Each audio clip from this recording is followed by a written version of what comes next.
udisaba njalo. U-Ilbeats.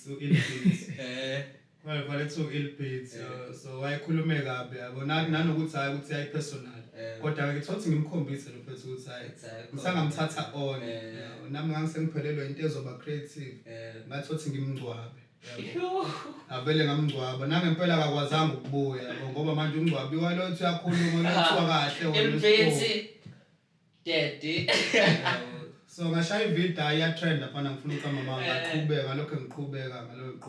ngiyaedithela nje ngiyayishuthela nje ngiyarecord futhi ngisizokhonkolo nje kuningi kuningi umuntu engavela abuke nje lento eqhamuka sethi mfethu ishayile yabo athi noma umunye ayibuka ethi lo hey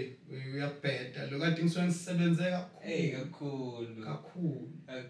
lokuvuka nje kuseni udwebe nje intshebe nje kuningi kakhulu.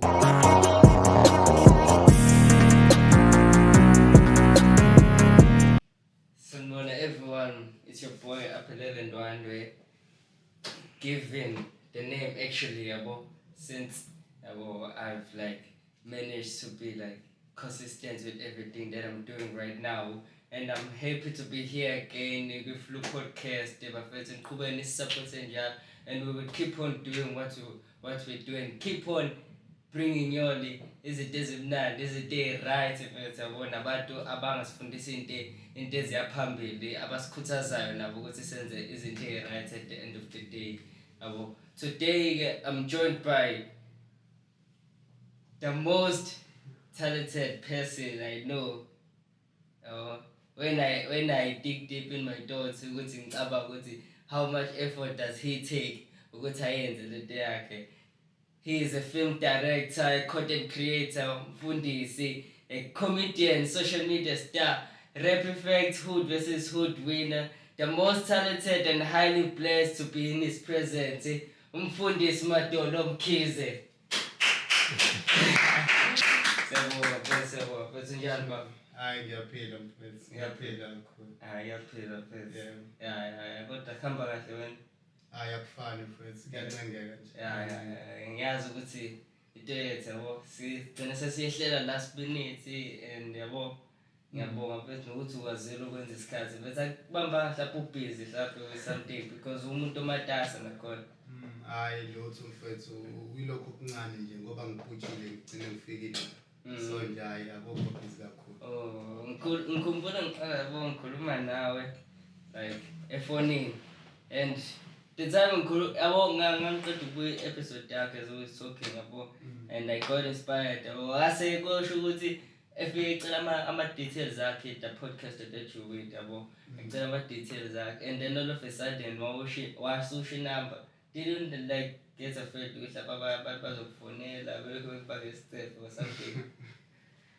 Sengajwayela kakhulu ahlahla mina ngumuntu vele osebenza ngabantu so angikunqeni ukuthi yize phela thola ukuthi umuntu ubuyafone ngibhizi yabo Madolo bengifisa ukukhuluma nawe bengifuna ukuthi hi bengifuna abantu babone ukuthi ngiyabo ngiyakwazi ukucommunicate nawe kodwa nje anginankinga nalokho ngoba ngiyakwazi ukusebenzisana nabantu. So as you Madolo hlanganile like khona bahlangane khona on our way here kodwa cousin. Bro, like I was like so amazed. Okay, ngithatha bephaka kwenza lento le because khona lapho mhlawumbe kusuka khona nami ngayiquestion ngangayithola futhi art and sengihamba nandlela ngiyabona abantu belokhu bekubingelela Madolo mfundisi how does that make you feel nje mfethu lokho nje lo recognition mfethu kwenza feel kanjani? Hayi ufuna uqamba amanga mfethu ngihappy ngiyajabulisa kakhulu ngithatha njengesibusiso because ayandele nombani lento mfethu baningi abantu abafightayo nami kade ngangifight yabo so kumese sekuleli zinga ngifuna uqamba amanga ngihappy kakhulu. So nje when it comes to taking my pictures do you allow them with okay but you can come and take pictures with me no? Anginankinga futhi nalokho ngoba ngisho ukuthi ngiyakwazi ukusebenzisana nabantu nanokuthi mhlawumbe phela kusaqala I feel like kusaqala kanje mhlawumbe nami ngisayijwayeza ukuthi ngijwayele angazi but anginankinga anginankinga oh ngcono so abantu basafisa ukwazi lapha abo vele siyaziwa manje like you're popular now. I got introduced to you by someone else ngabona nami ngiyibona umuntu lo he's talented and futhi content yakho bra I won't lie yahlekisa bra yathemba ukuthi umuntu noma ngephu yena yonke into that sibuka ama comment na like manje nje nakhona nambebe yabo bengiqalaza ngibuka ukuthi ubukani la nakhona sihleli la ngaphandle boys we were waiting setting up all over so uyabona nje ama comment uyafunda uyayihleka bese how does that make you feel bese ubone nje abantu bekhuluma ngawo ukuthi hawo lo muntu lo like ama comment amaningi how does they touch you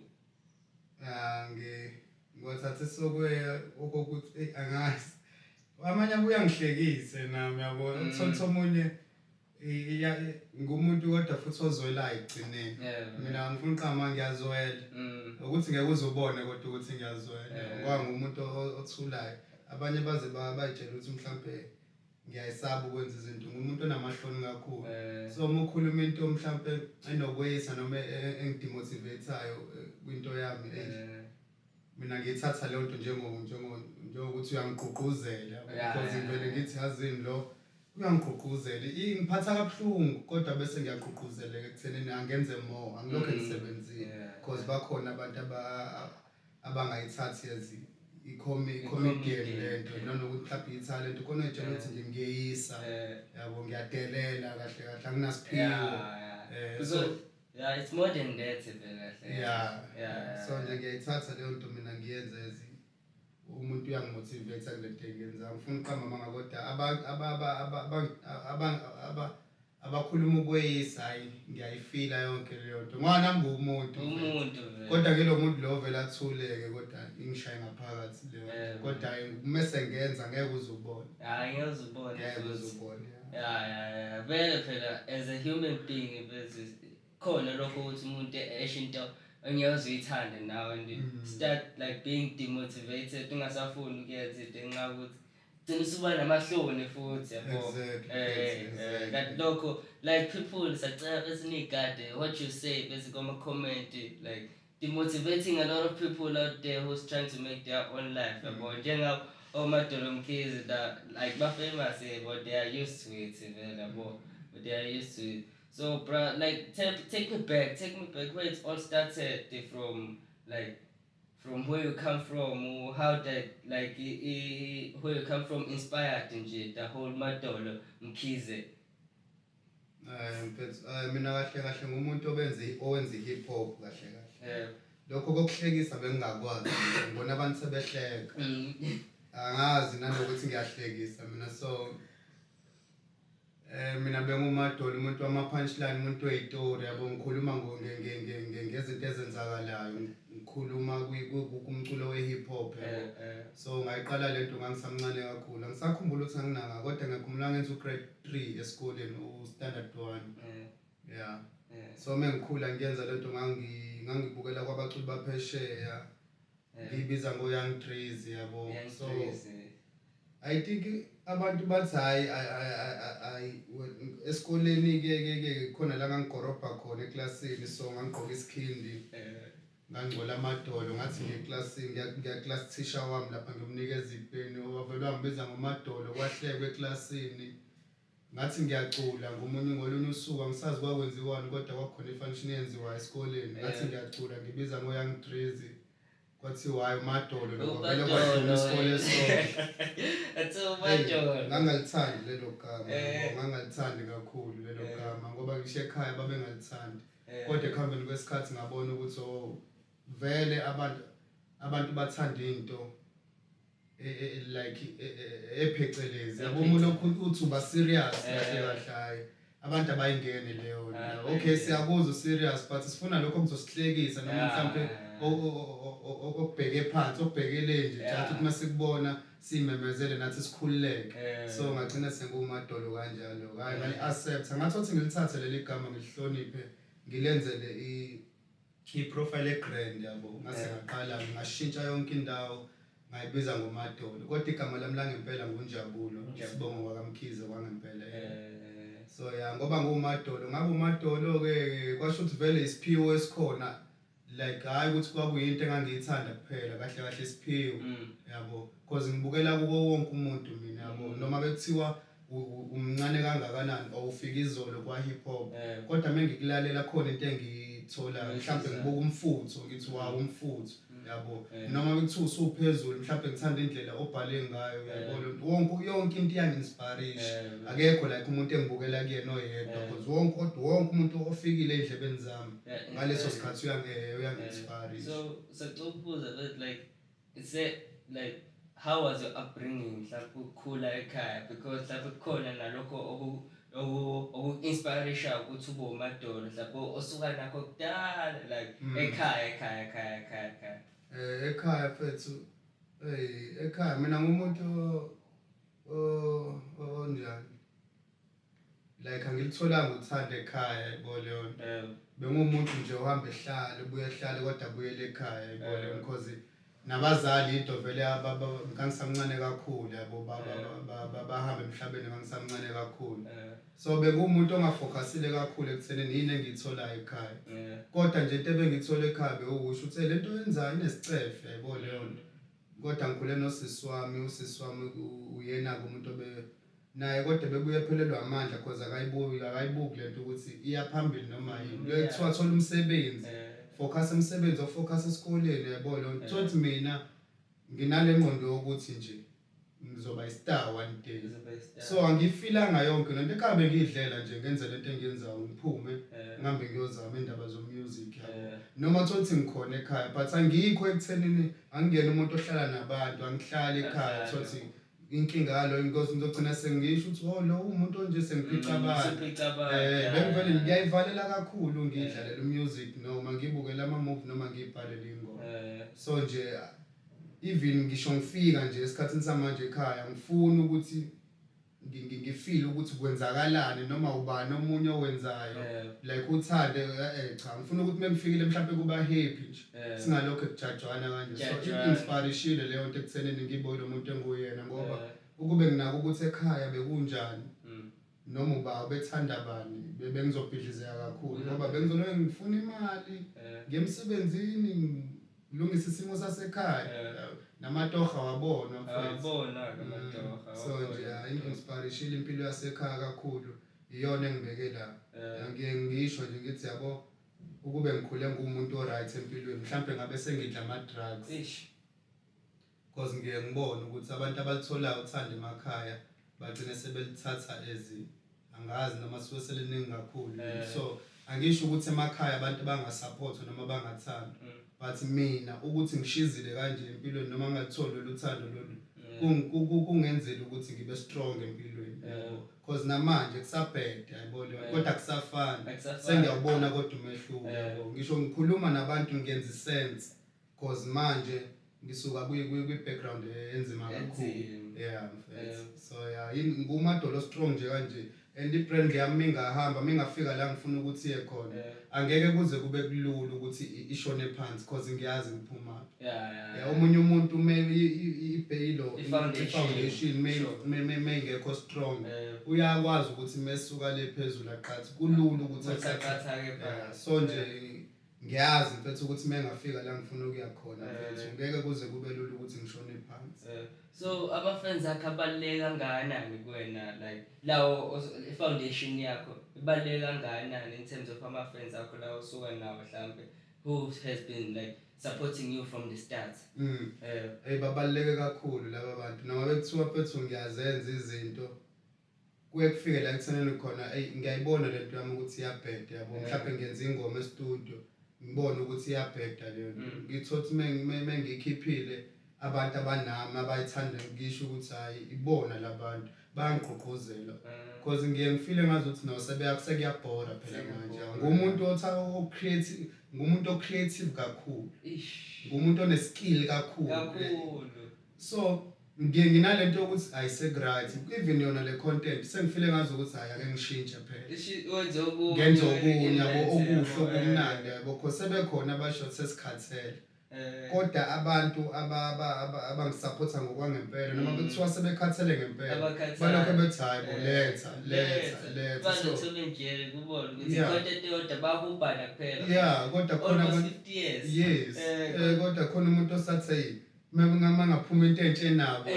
ngayibuka so nje bangigqugquzela kakhulu mfethu ba like ifamily kumina kahle ba more than that mfethu abawona nje ama fans kuphela ba ifamily kumina ngoba bangigqugquzela kakhulu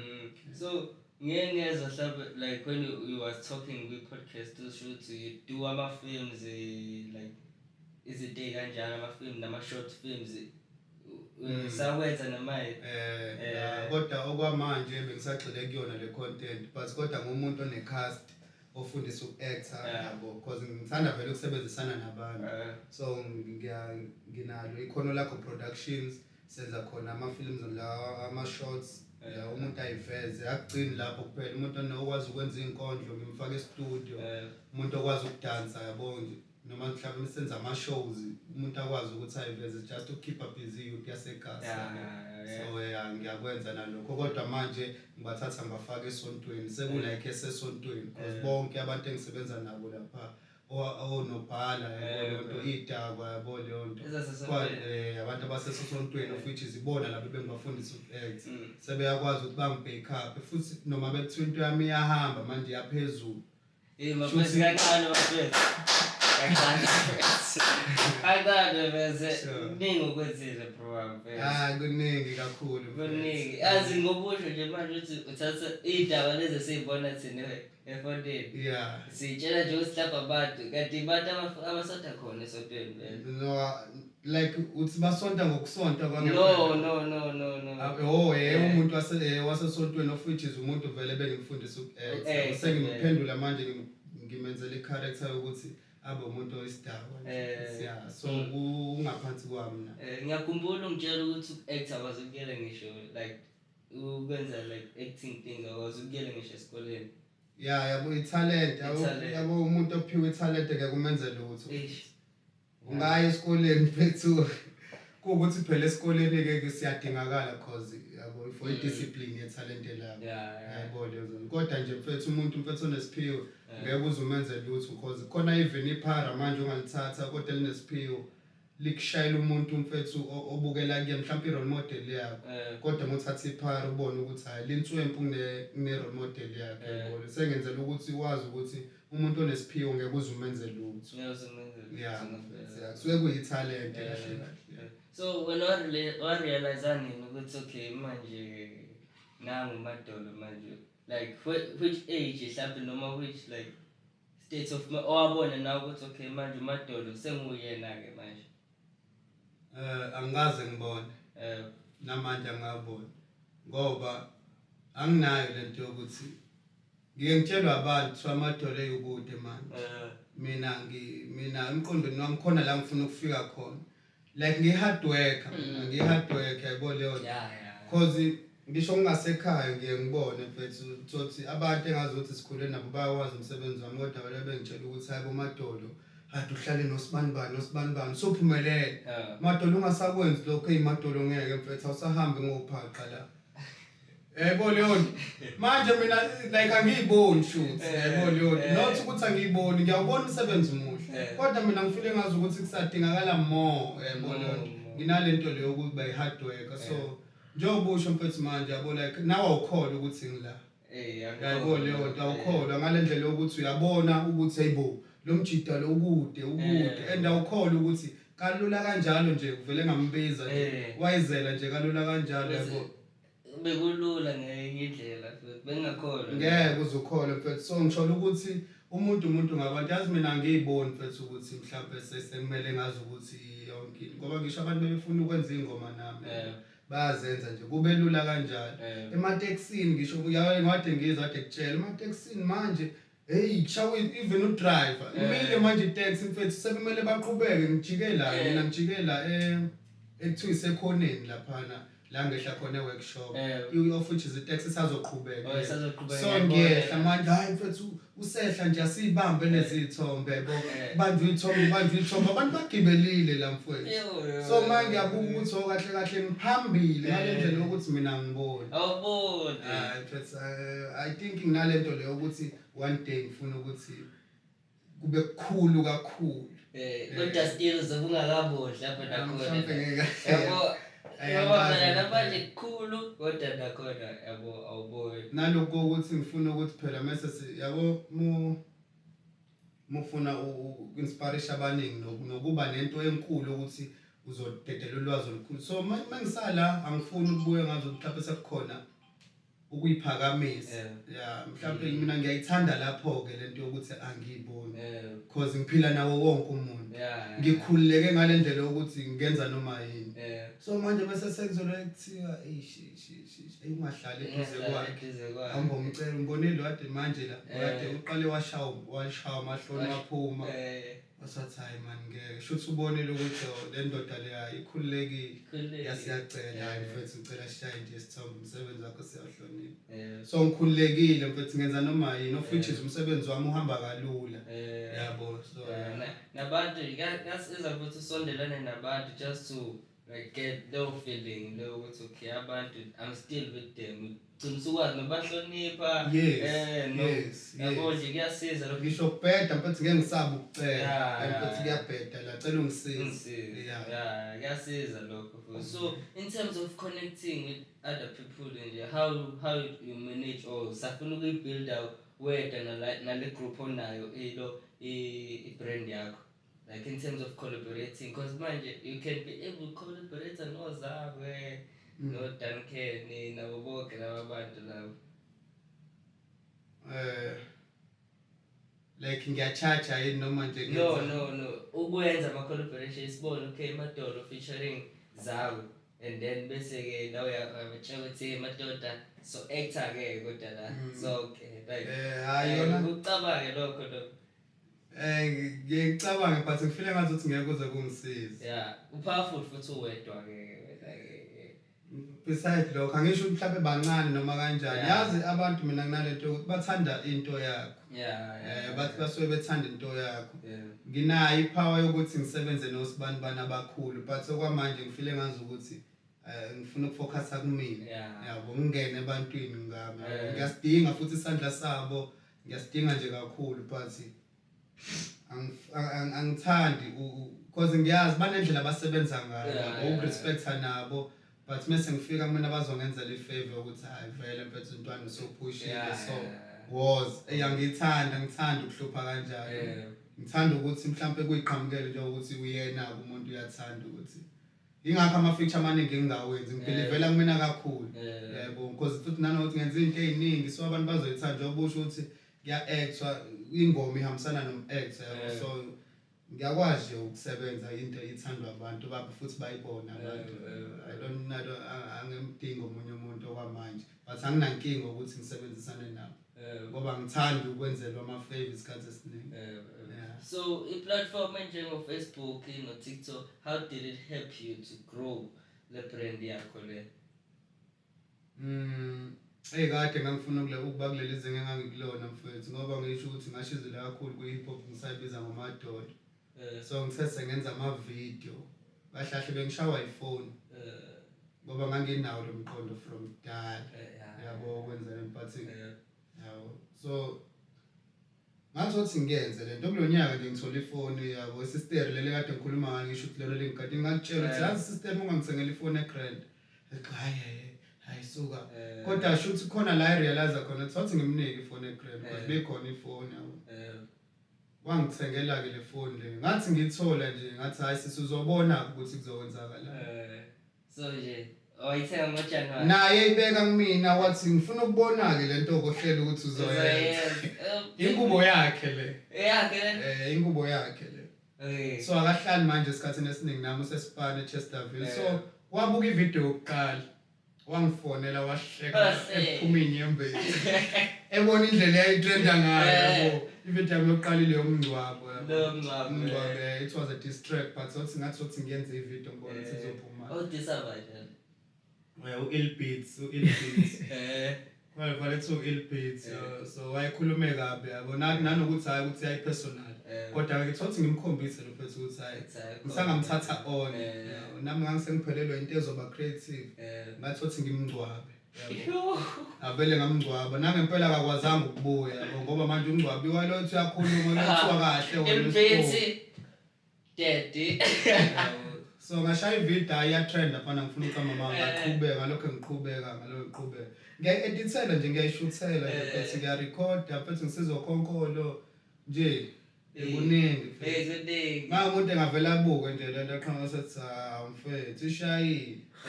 yabo athi noma omunye ayibuka ethi lo hey uyabheda lo kade ngisuke ngisebenze kakhulu lokuvuka nje ekseni udwebe nje intshebe nje kuningi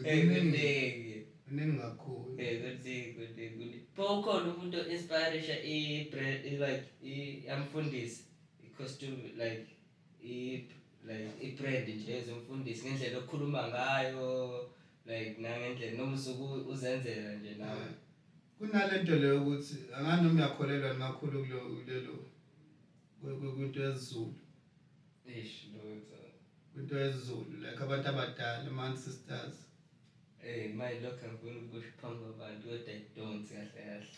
I don't I know okay mina ngiyakuzwa I have to respect that mina nginomkhulu umkhulu waye-archbishop yakahlaba ihlangana so ngiyangibone ngisho indlela engisebenza ngayo akekho umuntu mengiyorecord ngisuke ngingazi nanokuthi ngizothini but mengafika kanje kwi-mic mntanami what sawubona mfundisi mase ngiyaphoza ngishintshe ivoice futhi ngizenze umuntu wesimama songasiyana lo mama sekuyimina ngiyishintshe yebo baba mfundisi flow leyo nto kumele ibe flow ibe yabona kwi-beats isethwe yonke leyo nto mengisuka lapho ngiyotshela unobhala asiyenze lento ngimshoot angishoot or ngitshela umuntu ozosisiza kushoot yonke lento esihlangene mase ngiyoyi-edit ngisuke sengiphithene ekhanda suke sengithi 1 2 1 2 mase ngiyayiposta mase ngiyakhululeka so umsebenzi onzima yabo of which is nokuthi uyitalent kodwa selihamba ne-hard work futhi selihamba nalokuthi khona umuntu ongenile khona umkhulu mfethu ne-consistency nje futhi yazi ukwenza lento exactly consistency so khona imoya esuke igijima lapho imoya neminye imoya ngeke izinto yami iphase bengizosebenzisana nawe imoya yami umkhulu wami lo engihamba naye mengihamba ngikhuluma nawe ngeke aza ukuthi khona imoya oyenza mhlawumbe emibi noma mhlawumbe asamsana kuzogoloza ukuthi yonke lento yenze izogoloza ngani mhlawumbe singayenza lento siyiqede mhlawumbe mesolova bese kumele ba-edit lento le vele kudelete ungazi ukuthi kanjani okudelete enye clip ungazi ukuthi kanjani or uthi uyezwa isound sengiyothi ngifike endlini uthi imadolo yazi ikhanselekile lento ngicela ukuthi iqale phansi ngithi mina ayikho lento ngeke ngiyenze leyo yabo ngiqhubeke mina nokusebenza so khona lo muntu okhona la mina ngiyangibona ukuthi sisebenza nabantu and ngibona nendlela abantu abampraise ngayo lo muntu laba praise mina bapraise yena so yena ikhehla lami lelo so uyena ungifayithela izinto eziningi ezinye izinto ziyazenzakalela khona la ngingena khona manje kuthiwa noma sekuthiwa bavalile bathi sebevalile kodwa ngiyangena yabo nje futhi ngiyithatha kancane impela kodwa sengiphuma la engangazi nami ukuthi khona ngizongena yebo leyo so nje mfethu ngiyakholelwa kakhulu ukuthi khona umuntu ongilekelelayo akulona italent lami kuphela nje so futhi ngiyasizwa nesitory sakho nje nalapho usuka khona ngokuthi uhamba uhlala nje nakhona uhlala mfethu yabo leyo nto abantu futhi ke mwenza into enhle lokushina abakuthandi khona izinto enjengabathakathi futhi ngiyazazi futhi ngiyayibona yabo lezo so ngeke angenzi lutho ngiyakhuleka nje kuphela uyena uyagadla uyalo yabo ogogo bayasebenza so khona abantu engihamba nabo ngisangapraise yena kuphela kanti balekelelana futhi kubalekile ke lokho so in terms of like mainstream angithi like if we landela let's say we are break out from just being local but then international, are you still going to keep it African like Zulu when it comes to, because akhona amaciko phela wabonayo afana no Black Mambazo, they're still like singing in Zulu bubuka na abo abantu abaningi, they're still like keeping it original. Nalokho abantu futhi ya entertain nomuntu angaphandle ya entertain even enga understand wena ayikho le pressure lokuthi bani ngizingirap ngesingisi into yami awufeel lo. No, ikhona because baningi abantu impela bayakhala bayasho ukuthi bayacela at least lapha ngibhale ngesingisi nabanye abo amaswati bagcina sebengiconfuse khona la ngakhona Northwest like isingisi like abasazi kahle bashaya Afrikaans eningi yezwa bashaya Afrikaans, so ngisho ngikhuluma nje isingisi bayezwa nje just ukuthi phela namba ngijabulela izi artists kodwa nje ngiyezwa ukuthi abangizwa ukuthi ngithini nabo ngisho bekhuluma ngiyezwa, so ngiyadinga ukuthi ngikwazi ukwazi ama language amaningi so lethi ngizokwazi ukuthi ngicommunicate nabantu abaningi. So ekhambeni kwesikhathi yami ngizokwazi ukuthi ngibalansise ukuthi icontent yami isalokhuza isa ukuthi ngivele. So njengoba ngivela ngifuna ukuconfuse laba sebekhona. Mase sengiphezulu vele la ngizobe sengiswisha khona sengikhombisa abantu ukuthi uMadolo yini kahle ephethe. Kahle ngirap mina. Ingakho ngingavelanga ngayishintsha lento yokurapper kwali kumfundisi. Ngoba ngirap ngisafuna ingene nje futhi nasegazini. Mase sengiyitholile le crowd audience engiyifunayo ngizobe sengikwazi ukuswisha so for uMadolo sengenzela abantu music on swing. So i-rap effect, how did it came about yona because sesabona neyithombe recent months ago ukuthi ke manje ade beku-celebrate like kwenzeke kanjani lokho mhlawumbe khona ukwinile khona or something? Competition yazabo impethe ngisize kakhulu yabo ngoba kuyadingakala ukuthi uhambe ungena noma bekuthiwa wenza italent awukwazi ukuthi uhlale phansi ekhaya uthi so lo afethu lo yana ngisize kakhulu ngoba bengiloyo ngena kuyona. Mengingena kuyona ngafike ngayimisela futhi ngangajaha ukuthi manje ngifuna ukuba phezulu, ngayimisela ngaqala phansi kwama open mic babona ngagcina sengithola ischeme ngangena ngayimisela nje kakhulu njengoba ubusubonile ukuthi bengithole nama award awu2 yabo of best performance and ngikhuluma manje sengukapteni wasenani. So ukuyimisela njengoba ngisho ukuthi ngisize kakhulu wakwazi ukuthi ngithole ngibonwe abantu abaningi yabo kungisizile nje kakhulu. Hayi futhi kuyidlalile indima, siyabonga akeli zakho nabo bonke nje impact empilweni yakho nje yaseyenzile ukucabanga engakanani nje uzakho like i-rap effect yonke nje. Mina sengaphezulu kwe-rap effect because sasaxabana nozakho wangempela hayi ukuthi nakhona sasaxabana sasaxabana nozakho because mina ngumuntu futhi othanda ukubuka kakhulu futhi yabo lento yamsana phela nokuthanda ukubuka. Uzakho ngangafile ngazi ukuthi uyamchathela ngabhala ingoma ngaye yabo ngamhlipniza wayelexela ayibukele nje uzakho ayibukele kodwa manje ngikhuluma ukuthi ngamhlipniza uzakho ngaze ngabe isikhokho ngavunywa eThekwini kuthiwa ngisikhokho ngimhlipnizile uzakho kodwa manje eSentini ngikhuluma nje eSentini bengisizoyena uzakho bengale mina ngala asho ukuthi Madolo kushodana ngisho ngithi hayi zakho mfethu unobhala khona la sasiyoperforma khona ePitori waqhunyelwa ingubo yokuperform waqhuma inkinopho yezwa sangena la emafletsini akho inali like a cosplay yabo leyo uzakho mfethu wa request futhi nami mfethu anginalutho mfethu ngirequestela Disile lo muntu. Uningi mfethu akwenzile mfethu yabo ngoba ngisho ngisuka la ngiyogibela ibhanoyi ngidinga transport. Avela athi request yabo. Ngisho sengisuka futhi kwibhanoyi sengibuye sekukhona imoto ekumele ngibuyisele lokushini. Ngizoyithatha yabo angikhathazele but angirequestele qhamuka imoto iyongibeka ekhaya wash down imfethu wash down hey mfethu umsize kakhulu yokuthi zawe kakhulu siyabonga baba siyabonga ambule and ngicabanga ukuthi siyakwazi ukuthi siconnect ngoba uyaphela ngangiveze ngokuthi ngirude kodwa mebuka naye le ndoda le ithi ne approach yakho i-right futhi nokuthi ugcina usekhipha i-district abone ukuthi ihambi le nto no like understand why very understand kodwa nje wayelinda ukuthi abuke ukuthi amakhadi akho uzowadlala kahle njengoba ngiwadlala kahle sekwazi ukungisiza kade ngenze nesipanje ekhaya phezako mfethu sekukuningi kakhulu bengitshela ese-USA kade ese-USA yawuzabo mfethu sekukuningi kakhulu mfethu bengishaya isipani la edladleni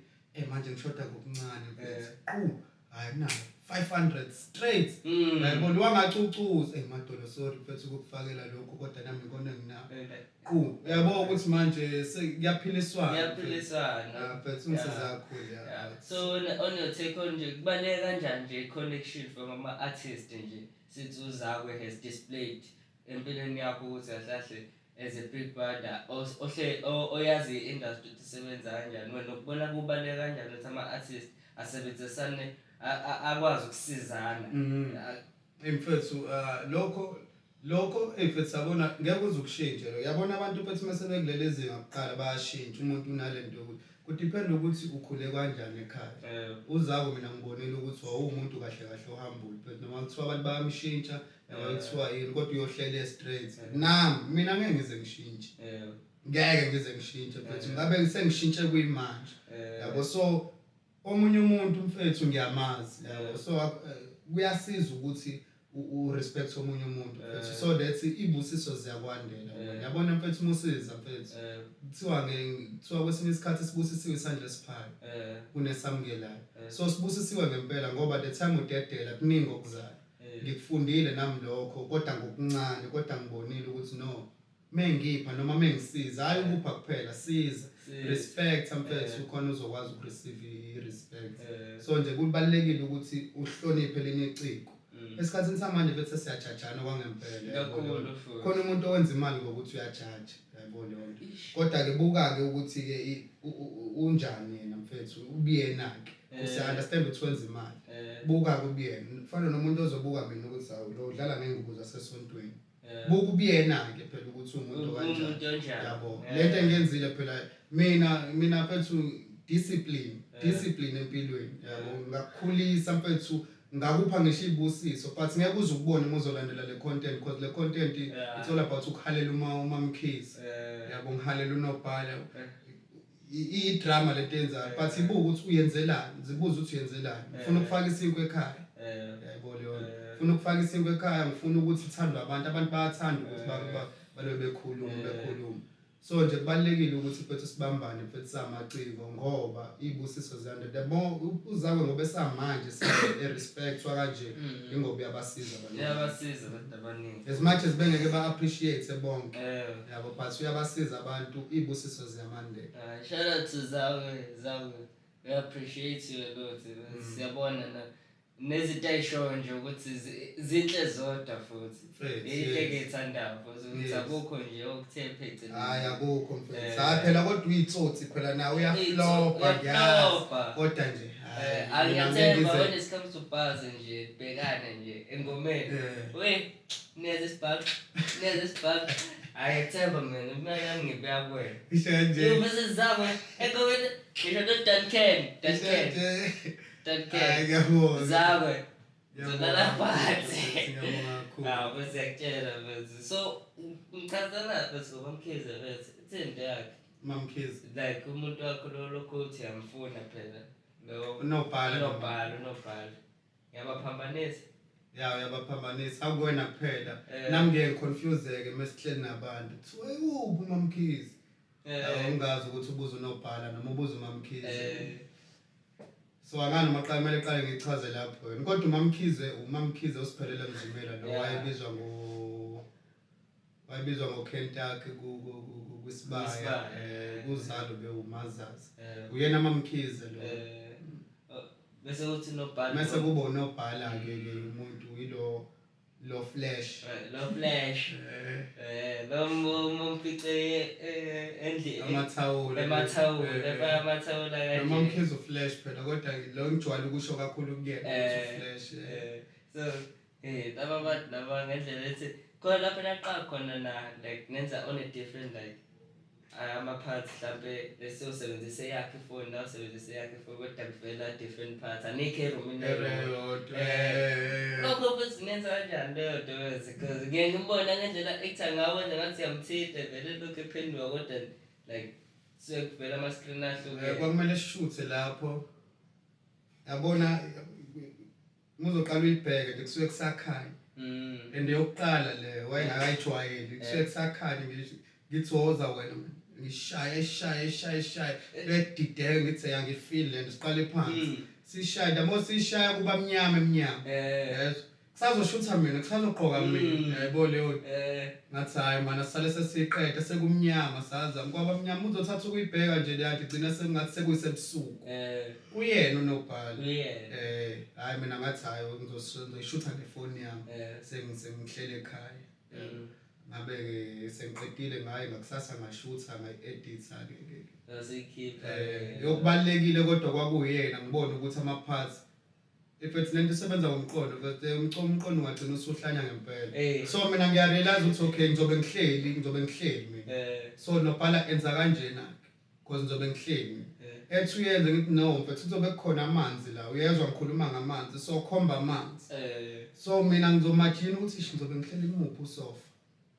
nobhala imangala mfethu wakhombe ngapha amanzi uyayibona leyo nami nangempela ngoba ngashaya neflop nami ngashaya ngathenga i-edit unobhala ubhekele mina ngibhekele iwe mele ngiqale phansi ngibhekele shoot ngasemnyango yabo kube ngathi ngiyambuka ngishaya mfethu amehla abuye ngazi ukuthi ubona amadolo kuphela kanti sengithi isikhumba sakho siflash kumele ngibone kwazi ukuthi ngibuka yena ale phansi mfethu so nje inzima mfethu ngiyakwazi ukuyenza ngidinga nje mfethu skill mfethu futhi ke uya-enjoya ke enjoy every moment nje ofethu nje ngiyathemba ukuthi kusuke kumnandi kusuke kuhlekwa like kunjalo siyabonga nalento le ibaluleke kanjani ngiyazi nje bengena ku-Facebook ngangena emavidiyweni nje ngizomthola uMadoda sizobona awufundi siyenze mhlawumbe nami ngiphendule ungifake hayi sawubona mfundisi phendulayo uyaphila kodwa mfethu siyabonga kakhulu so in terms of music nakhona usamile ngiyangathanda ukuxhamazela nabantu abayithanda into enokuxhamazela as much as bekhona abangibuzayo utholakala kanjani umusic yayibona I think ngizosithola isikhathi esiright sokudayisa okwamanje ngisaymakethe okwamanje futhi kubalulekile lokhu ineze isikhathi nginikeze isikhathi nanokuthi ngikhule vele futhi kwi-situation engekho grand kodwa ngaba netalent elingakanani futhi kodwa mugijimisa imali phambili uyavaleleka somehow kodwa kubalulekile ukuthi uyithole imali kubalulekile so uyabona ukuthi impilo ishana kanjani futhi izinto nje bethe ey'shabantu incane mfethu udinga uku-understand nje ukuthi ubani uphila ngani so wenza into yakho ngiyayenza into yami imali ayingakayitholi sometimes ngiyayithola nginokutshela umuntu la ukuthi mfethu ngoba mfethu Madolo mfethu cela umsebenzi ngithi mfethu angikwazi ukukucharge yabo because angazi ukuthi wena umkanjani wena mfethu ngifakele leyo dream umuntu angiphahlaze ngo-5k Madolo ngicela ubambe mfethu 5k mfethu uyayibona leyo so nje kuyangisiza kakhulu ukuthi ngibe lo muntu enguyena nomunye umuntu engathi xa ubheke lo akazazi nanokuthi uyaphwenzana ngiyakutshela futhi abanye abafethu bayabhilivela angazi noma basuke bebizwe ilona leli khehle ngikhuluma ngalo ukuthi liyangiseke yabo nokwenza izinto nje thola ukuthi hayi ngi-email phansi kodwa gcina sekuyibonus into ongayazi yabo so ngiyakhona i-bearing khona i-advertisement ade ngiyenze bearings ngayitshela ukuthi mina nje ngiyenze just ukuthi nami ngibonakala yabo nanophusha i-content ngiyenza ngothanda ngathola ungane wavele wangifonela wangaphela ngisho i-hour hayi Madolo ngeke mfethu bamba la mfethu mfethu wangibambisa u-5k ungane hey bamba la idrink siyabonga sazobona and futhi mangenza music bethu bangosponsorish nanoma yini engiyifunayo yabo ukwenza into ngothando unga-emile futhi imali yabo ukube ngavele ngathi hayi bafethu ngishayela ipromo manje malini babezongiziba Sabe ngabaphendula ngisho uphendula babezongiziba sekuyibona bafika nemali sekuyimina wayibheka futhi number yami angifonele yabo leyo nto so nje kuningi notira mfethu wabonga mfethu ngalokho abonga ngakho mfethu so nje kuningi mfethu uyenza ngothando into mfethu ibalulekile yahamba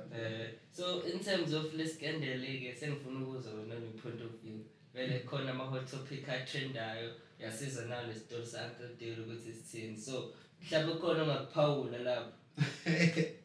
as umfundisi nje sifuna ukuzwa kumfundisi ukuthi uthini ngalesi scandal noma sesingabrief ukuthi kwenzakale hayi kwenzakale kuthiwa like you show uyayazi no ngeke ngayibona mhlawumbe uma ukuthi uyayazi ngabe sengikhuluma into mhlawumbe uyazi ngiyaziyo nami hayi bengizwa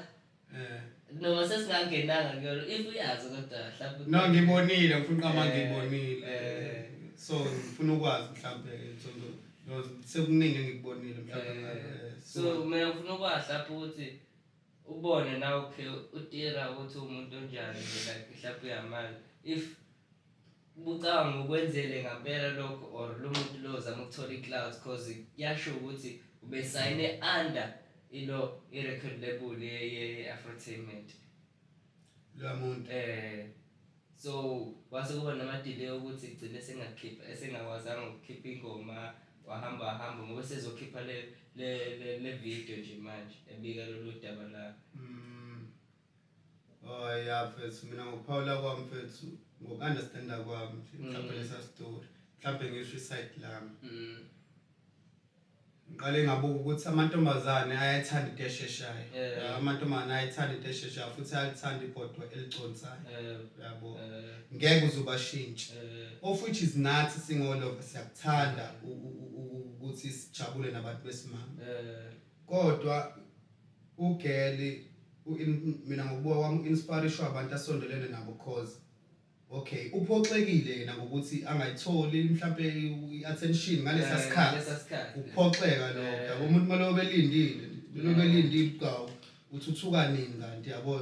wa inspiration yistory or abantu abasondelene nabo ukuthi hayi no ukuze uzoblow up noma ungeke uzumbophe ukuze uzonothiseka sikwazi ukuthi sibe nemali because manje imali iyaphela because into engibonile ukuthi usisakayi ngoba nakhe mbopho ugijimisa imali so ufuna ukuthi nje athole imali but nathi sesingamjudge mhlawumbe utira kodwa siyabona nje ukuthi ugela ugijimisa imali why egijimisa imali ngoba phela bemela ambophe ukuthi lento imhlukumezile ambeze namalwa why kuze kuthatha isikhathi eside kanje so izinto esisazobhekana nazo lezo zama artists of which is kwamanje sibhekana nazo yabo ingakho kumele sibe wash ukuthi ubani osondelana naye nami vele ngifuna ukuza kulelo point ukuthi izimo ezikanje even though ama like uncomfortable like conversations kodwa kubalekile ukuthi sikhulume ngawo ukuze umunye umuntu ezokhula sesibonile ukuthi okay mhlawumbe ama allegations ngiyenzeka ukuthi false yabo mhlawumbe ayikho lento because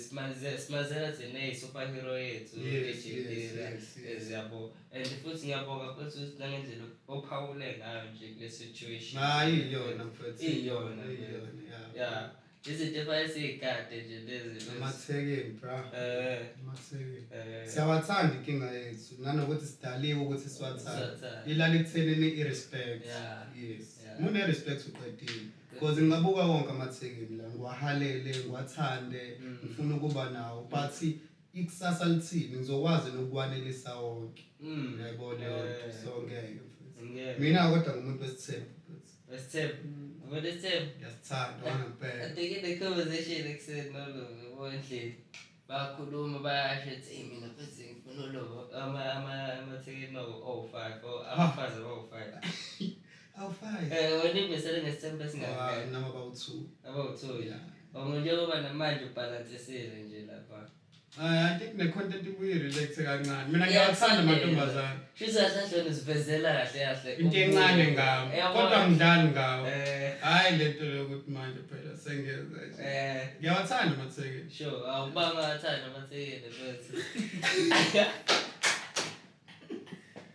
Ngathanda amathekeli. So yeah, into kanjalo. Yabona ngisuqaphisa. Ngiyathanda amathekeli. Kuthi omunye umuntu ungadidiseka mase ubona intshebe lezi zinto. Yancane. Sure. Yeah, mfethu. Hayi ukuthi emva kuzo-impressa wona. No. Kodwa it's part of. Yeah, it's part of. It's part of. It's part of. Bese ngiyabonga bese uthi yabo nokuba open nje bese yabo kubalekile futhi nalokho and we are able to tell your story. Exactly. Ukuthi okay nangu umadolo umuntu kanjena bethu and abanye abantu bazofunda khona bethu yabo. So intwana ezikubukelayo manje ungathini nje kuzona esho ukuthi lo muntu lo nami ngiyafisa ukwenza content mhlawumbe kanjena yabo. Because manje sopave indlela nawe ebonako ukuthi yabo baningi abantu abahlekisayo la ngaphandle yabo nawe sokwazi ukuthi ipave leyo ndlela le khona abantu abazokulandela ngemuva nami ngifisa ukufana nomadolo so what would you say to them you like ngathi mhlawumbe into yokuqala futhi kumele bayenze ukuthandaza futhi ukuthandaza futhi khona uNkulunkulu bafethu ukho konke sangakhuluma nje basangakubheca ngamagama amambi basangakudemotivate basangakumotivate basangenzani kodwa mukholelwa kodwa uNkulunkulu mfethu uvuke kusela uthandaze mulala mfethu uthandaze yonke into yakho mfethu noma bekuthiwa uyawa noma bekuthiwa uyalunga uyazi kodwa ukuthi iqondile ngenxa yokuthi okubalekile impilo usangaba talented kodwa ke ungayibheki indlela zakho uNkulunkulu ngiyazi akugadi izohamba so nje mfethu okunye engizokusho ukukhuthala kubalekile nanokungabheki amantombazane kakhulu because amantombazane esikhathini samanje adinga imali yabo adinga imali adinga isikhathi so futhi singeke uzukwazi ukuthi wenze imali uphinde ubanike nesikhathi so kubalekile mfethu ukuthi ube hard worker uthole umuntu ozokwazi ukuthi understand ukuthi umuntu onjani uyamdinga umuntu wesifazane yazi udinga umuntu wesifazane ozoku-understand because once waqala wathola umuntu ongazazi naye umuntu wesifazane ukuthi ufunani uzophazamisa yonke into yakho yonke thola umuntu ozoku-understanda bese ufocusa kakhulu emsebenzini ngathi semsebenzini unaka abanye amantombazane usushiya umuntu lapha lo-understanda because one thing enginotisile abantu abaningi bashawa abantu besimame mfethu badlala abantu besimame so umuntu unetalent futhi liyamfakela imali kodwa usefocus ekuthenini unelisa bonke labantu besimame yabo sifuna ukuhlala emahotela naloma engimbona ngifuna ukuthi efike endaweni egrand imali leyo naloma engimbona lo ngifuna ukuthi ahlale endaweni egrand imali leyo so ngeke sizibagculise bonke bafethu umuntu akabe nediscipline kodwa akwazi ukuthi ashaya into yakhe ayikho into ework ayikho mengithi ayikho into ework ngisho ukuthi ayikho into ebhedayo yonke into oyenzayo isuke inomuntu ozoyithanda bakhona bazopretend okwamanje kodwa enzisisa bazo-inspiresheka bagcine sebeyithanda iningi ingoma esizizwayo thothi mesiqala ukuzizwa ayiyabhora lento kodwa ekuhambeni kwesikhathi gcine sengiyithanda so umfutho womuntu osuke enomfutho so abantu nje ababe nomfutho nokuyikhandla nanoma yini oyenzayo kumele ube nomfutho discipline sesibalekile balekile ngempela and ngiyathanda lawo mazwi bese ngiyathemba nabantu abazobelalela ukuthi they hear from the horse's mouth kahle in English but fanele uyikhandle ithande nento yenzayo and be consistent bese kubalekile futhi as you are seeing nama numbers awenza ukuthi even though kukhona lokho ama-glitz nama-glamours amantombazane nani akasinakele yena lokho so how do you feel nje ukubona ama-numbers akho emangaka like recently doing like ama-numbers angafana when I'm talking about 2.1 million on Facebook but I'm proud ngifuna ukuqhama I'm proud bengisenza nje yabo mina ngisenza hip hop ngigxile kakhulu kwi hip hop ungangene kule content bekhona abantu abahleli bengichumela ngama followers uthola ukuthi ngiyashaya ispan khona kodwa umuntu belokho ngitshela ngama views ukuthi kwenzakalani so into bebuye ngifile ngazi ukuthi into yami ayikho yabo mengibuka nama views abanye abantu uthi bayenza nje lento engiyenzayo manje minini mfethu angifinyeleli lapha yini le ngiblockile so mase ngibuka kanje mfethu ngikwazi ukuthi umsebenzi u100k ngoshaya ngosuku sekuyangijabulisa lokho lokho mfethu So do you like create your own work through like to numbers, through ukubona ukuthi inamba ozoyishaya ingakanani? No, kuyazenzakalela. Kuyazenzakalela. Vele emiyakho kusuke kungasekhona nje ukuthi sefuna ukujabulisa abantu. Mina ngisuke ngijabulisa abantu. Ukujabulisa abantu ngisuke ngijabula ngaphakathi. Ngisho ngashaya 5 views. Angeke uze like mina ngitshelwa abantu madoda ubona ithi shout 2.2 million ilokhuza yakho yabo leyo mina ngisebenza ngokuthi ngikhandle kuphela bethi lokho kubani okunye nokunye kusuke ngifuna ama comment ezinhleke bethi yabo nje mfethu so nje mfethu kuyibonus mfethu ubona ama views amangaka mfethu nama comments amahle mfethu isikhathi samanje ngiproud futhi lokho kubalekile lokho uthi yabo noma uyibona into iyenzakala doesn't affect well-being yakho mhlawumbe nokuthi usuzoba under pressure bethi relaxile nje mfethu mengenzeka kwenzeka kodwa mengenzeki ngiqale ngibuka ukuthi yini errong kumele ngihlaziye ukuthi yini errong emhlabeni sazela ukuthi sisophila yabo leyo nto senze izinto zenzeke bese ngingasenzeki buza ukuthi yini zibuza ukuthi yini ngempela so kumele iqale uyihlaziye leyo nto ukuthi yini moya umuntu osebenza nayo noma awuthandazanga noma kwenzakala ngiyakuzwa futhi like you are big on praying because like aququmezela ukuthanda nangaze ngikhuluma efonini now like you told me ukuthi fanele bethi ngithandaze since I've been consistent ukuthandaza izinto zami ziyenzeka ngazi ukuthi nami kwenzekala kanjani yes ngiyakuzwazi so when ubaleka kangakanani mhlawumbe umthandazo umthandazo mfethu khona bathi awukho yabo khona bathi awukho ayikho lento yabo khona indaba umthandazo yabo angikholelwa kuyona manje mina ngiwuthanda ngokuthi meke yabo nje ngiyoperform ngisuke nginovalo bethi alipheli lo valo yabo kodwa mase mhlawumbe mengayi toilet ngathi 1 2 ngathi uvala amehlo ngathandaza ngathi Nkosi ngathi konke ngahamba kahle ngithi ngivula amehlo sengine spirit sokuthi ngizoyenza senginomfutho like noma bekuthiwa khona into okholelwa kuyona mfethu awento umkholelwa kuyona uyakholelwa kuyona umkhuleko udinga ukuthi ukholelwe kuwona because izinto ngeke zenzeke uzolokhu lose ithemba umkhuleko mfethu udinga ukuthi ukholelwe kuwona because awungeke uqede ukukhuleka mase uyaswela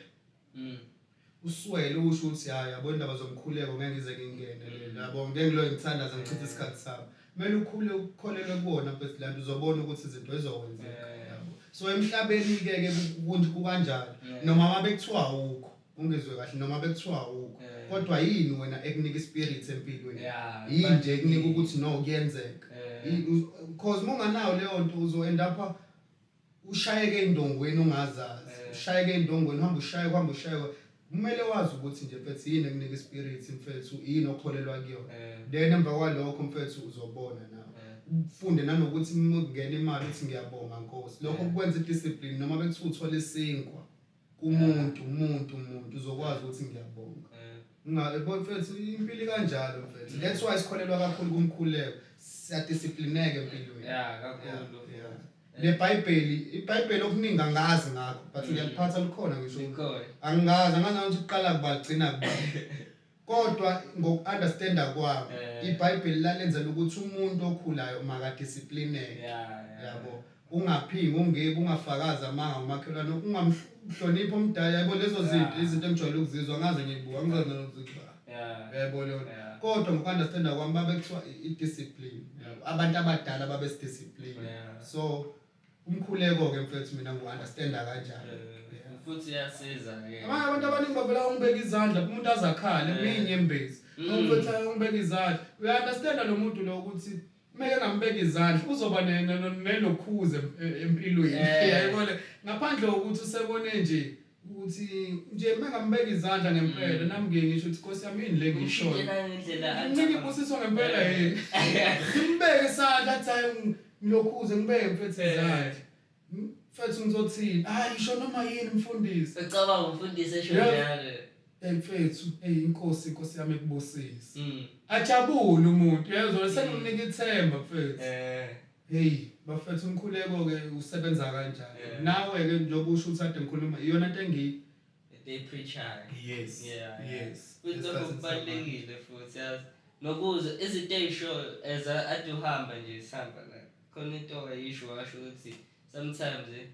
like izinto ezishoyo ngathi ngiyozozizwa ukuthi uthi kodwa ezizinto ezibalekile umuntu bezizwe abonje mina ngoba ngilokhu ngikulalela ukukhuluma like kuningi nje engikufundayo ngawe self ukuthi okay yabo mhlawumbe khona le moment ufika kuyona abantu bebe understand more ukuthi wena uthini as umuntu yabo so nje lokho ngathini mina lokho go right kodwa sometimes ngibenga understand nami ukuthi ukwenza kanjani yabo ukuthi abantu be understand ukuthi wena what you try to say yabo so kahle kahle ngifisa ufika la ukuthi wena wenza kanjani mhlawumbe abantu begcise be understand ukuthi kahle lo muntu ufuna ukwenza lokho kahle like le content understand because sometimes bebuza ukuthi okay content yakho what does it mean sefabachazele yonke lonto leyo hayi kwamanje abaka understand like angafiki like senikhona ngichazela umhlaba wonke ukuthi like abantu abangibona abangazi ukuthi umuntu onjani basabuka ukuthi lo kuyayihlekisela kodwa abanye babona ukuthi lo fethu lo yazi umfundisi ngoba etshela ukuthi abanye basayitshela ukuthi khona umuntu ekuthiwa umadolo khona abantu abayitshela ukuthi umfundisi uMamkhize nje yabo uMamkhize wayitshela ukuthi khona umuntu ekuthiwa umadolo mase umadolo lo obhala ingoma mina mase ngikolo yawo so akakholwanga waze wangifonela naye waze wathi acela sihlangane mfethu ngase ngathi awu mina nje akakholwanga sengishintsha sengigqoka wahlanya kakhulu yabo wase wathi hayi naye uya act ngase ngambeka ke sikhandleni sokuthi akabe uMamkhize so nje anytime ngimdinga ngiyamthola yabo so abanye abantu bakubuka ngale ndlela osukuyiyona ngithini uzuchaza yabo abantu bangimina ngifuna uqhama le gang yaka hip hop ingazi ngisiqhwanqhwanga sentsha nje kodwa uma uhlala namphansi yakuthi lo mjita lo relaxe kakhulu hayi kuyiseni ngiyamfuna ngeyisi ngiyazi futhi ngiyazazi kakhulu ngeyisi futhi kubalekile lokho ukuthi okay abantu bekubone phela kusuke sekubalekile ukuthi ukwazi ukuthi uyihlukanise nawe ukuthi okay manje sengumadondo sure sengimi yabona lokho kutshengisa ukuthi shoot lento le ayiphethe le ethina esitshela ukuthi ayidlalele inamandla lento le yasifana lento le sithunzi siyaba khona mengashala impahla ngazi bese ngiyahlonipheka ngiyangibona nabantu engihlala nabo ukuthi okay isithunzi sikhona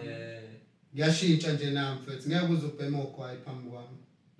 at least mhlawumbe ake ngimuve kancane yabo ngeke uzophuza la eduze kwami bese ngiqokele impahla babona ukuthi ayinqeko le so ngiyayithanda leyo because yangigada empilweni ukuthi ngikwazi ukuba discipline ngeke ngisho ukuphuza nami izinto ebengizenza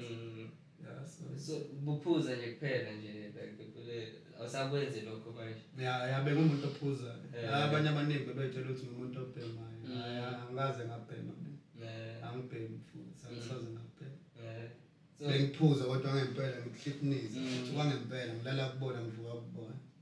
asukuyeka nje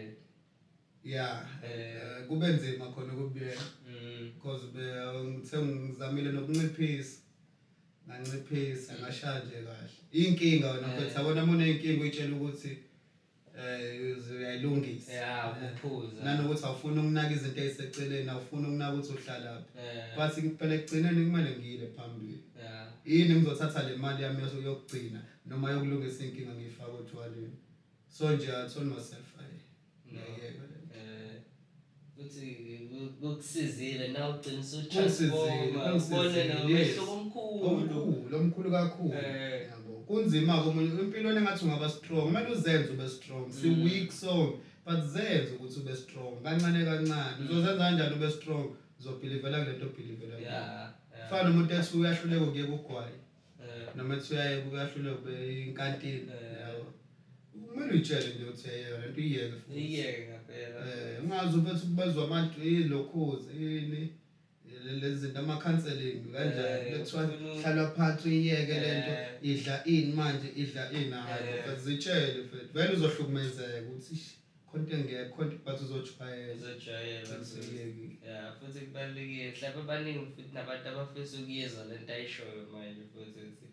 noma ngabe sekuthiwa yini lekuhluphayo ekuvimba ungabi sahluleki futhi empilweni ngaphandle misakuphethe kahle ngaleso sikhathi kodwa kusala musufuna ukuyeka uzoyeka manje vele uyitshele nje ukuthi hayi ungalokho ukuthi ngifuna ukuyeka ngifuna yenze nje cause usaright phuza noma manje ukuthi uyaphuza phuza nje mfethu phuza kodwa mase ufuna ukuyeka yeka yes namhlanje like I'm feeling like kuningi ongase kushintshe nami bese ngisuka la anabe bengikwenza kodwa waphinde futhi wangishintshisa nomqondo lento ayishoyo manje so kodwa ibalulekile lento ayishoyo so ngiyathemba ukuthi abantu abaningi bazwile and and I'm very honored nje namanje ngisasho ukuba phambi kwakho mfethu yabo so bengifisa ukwazi bese akukho ngifisa ukubuza ubhuti nabantu yazi hayi lutho okay bafowethu ngiyabonga kakhulu mfethu ukuthi wazile ukufika and ngiyajabula ukuthi sesigcine sesiyenzile lokho nami bengazi ngiqale nje khona manje nje kuyenza le and invite umuntu omnjengawe ke studio like a big thing for me because I've been following it like content yakho nje since way back yabo last year nje kakhulu futhi ngoba ade nami nezinto ade ngibhekene nazo so isikhathi esiningi ngispend efonini ngibuka ukuthi abantu babhizi ngani mhlawumbe yini nami engayithatha kubona bengi-inspire and I'm inspired by everything that you do but nokuba phambi kwakho nje futhi kungitshengisela ukuthi even if mkhulu kangakanani but then you're still human. Ngicela ukubuza mina lezi zinto lekhona lento le othi khona into mhlawumbe osazoyishintsha noma uyayishola ngokuhlala nami uthi wena khona izinto mhlawumbe osazoyishintsha like uyasaba ukusho one of those things is like smoking, like I smoke. Oh, you used to? I do but uyafisa ukuyeka ngiyafisa khona kodwa time goes by I will say but it helped me some afterwards because ngiyakwazi ukuthi yabo ngiyenze lento engizofisa ukuyenza leso sikhathi not like ngiphazamisa anywhere somehow but mhlawumbe bekukhona ungafisa ukungipha khona mhlawumbe ngoba ngikubone cabanga ukuthi so ngangitshela nje nawe ukuthi okay nakho bese ngikusho kwena no mina ngifuna ungibhalele lapha ku WhatsApp ungitshela ukuthi yini ayidingayo then bese ngiyakwenza lo ngizokwenza njalo because ngiyabona ukuthi bona I can feel yazi angazi ngangcobe kodwa nje ungibhalele ku WhatsApp noma kodwa angithi umuntu wamakhamera like umuntu like owenze lo yini i-podcast podcasting so angisho ukuthi ungicele abantu ngithi mina noma yini mhlawumbe oyidingayo like ephathekayo soyenza soyithenga sikunike I'm sure now nazi izinto esemqondweni oyidingayo like noma yini nje one of those things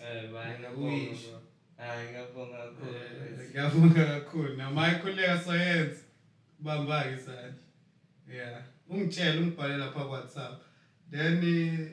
mawukuthi iyaphuma ke lokhuza liyona lempahla ngathi mhlawumbe izophuma nini izophuma sazokhuluma kodwa kuthatha isikhathi eside ngathi iphuma sesithengile lento ozobuyisho khona abantu bezobona ukuthi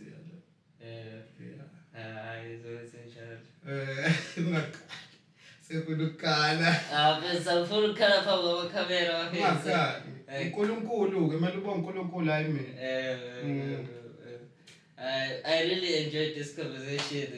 like getting to know Nambuto Mdala like he's a big homie to me and I'm very proud of myself and I hope abantu abazobona nabo lento bazosho ukuthi now it's more than the conversation we have right now. It's more than just having just a little kuningi esikuvezayo manje kubalekile ukuthi sikwazi ukuhlala kanjena and baningi futhi soba inspiration. Exactly. Yeah. Ngiyabonga kakhulu nami ngisabheka kosikeleke kodwa manje. Esikele. Kamba kahle. Kamba kahle. Nice. Kakhulu ngenzele the production code. Yeah. Oh yeah. Yeah. Ayikho inkinga mfethu. Ngiyabonga kakhulu. So from here on we would like to like sibonge nango umfundisi wethu. So ngakwazi lapho sivalela ngomthandazo. Nkosi yami nakho. Sivalela ngomthandazo.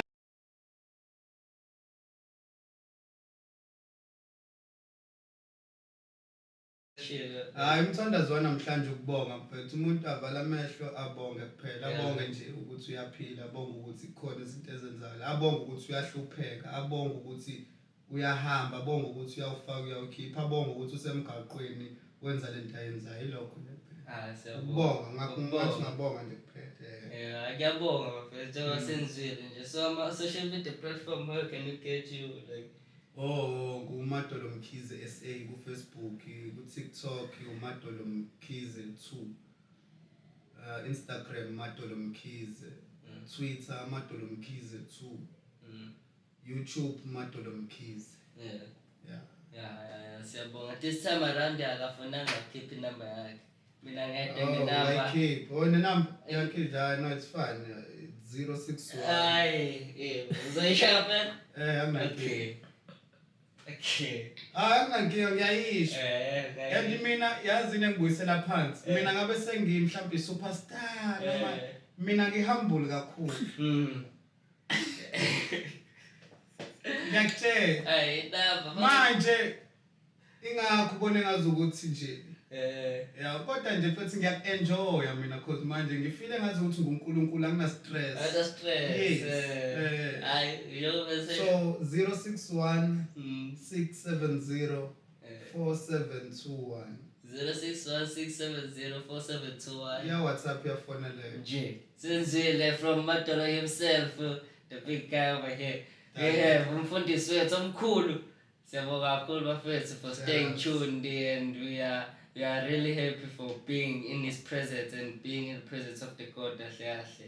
I always said. So we really appreciate this moment. Shout out to Napupile. Shout out to my guy over there, Emmanuel. Shout out to my guy over here, Nebo. Shout out to everyone who came here. Shout out. Not just about 4, but then.